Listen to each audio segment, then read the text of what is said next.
C. Kolaborasi dalam sistem komputer. Di dalam sebuah sistem komputer, perangkat keras berkolaborasi dengan perangkat lunak, aplikasi, atau piranti lain melalui sistem operasi. Sistem operasi pun berkolaborasi dengan aplikasi untuk berinteraksi dengan pengguna. Kolaborasi itu menghasilkan sebuah sistem komputasi yang akan bermanfaat bagi pengguna.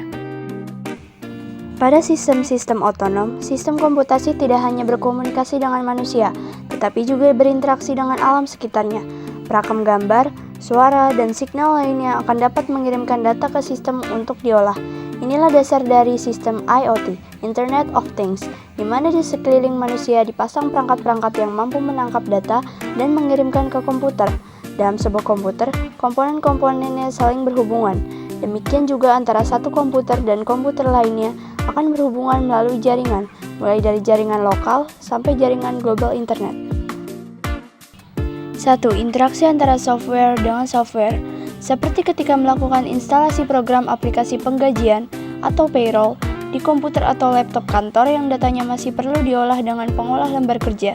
Contoh lainnya ialah ketika membeli laptop baru dan akan membuat laporan di dalamnya. Perlu menginstal sistem operasi terlebih dahulu sebelum aplikasi pengolah kata. 2. Interaksi antara hardware dengan hardware.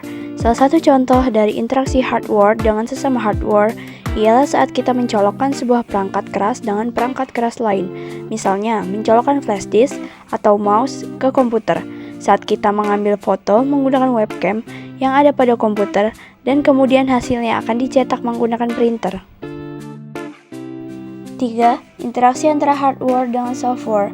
Interaksi antara muka hardware dan software terlihat sedikit lebih rumit karena software harus dirancang dan dibuat agar dapat mengenali atau dikenali oleh hardware.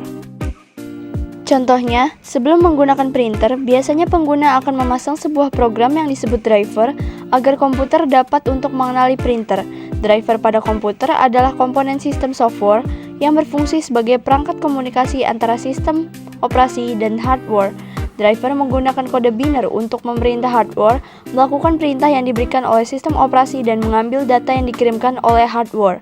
Begitu juga selanjutnya, sistem operasi memberikan data ke printer agar printer bekerja mencetak dokumen. Program yang akan dipasang ialah termasuk software, dan printer yang dihubungkan dengan komputer atau laptop sebagai hardware. Dapat disimpulkan, telah terjadi hubungan yang memerlukan antarmuka antara software, komputer atau laptop, dan pengguna.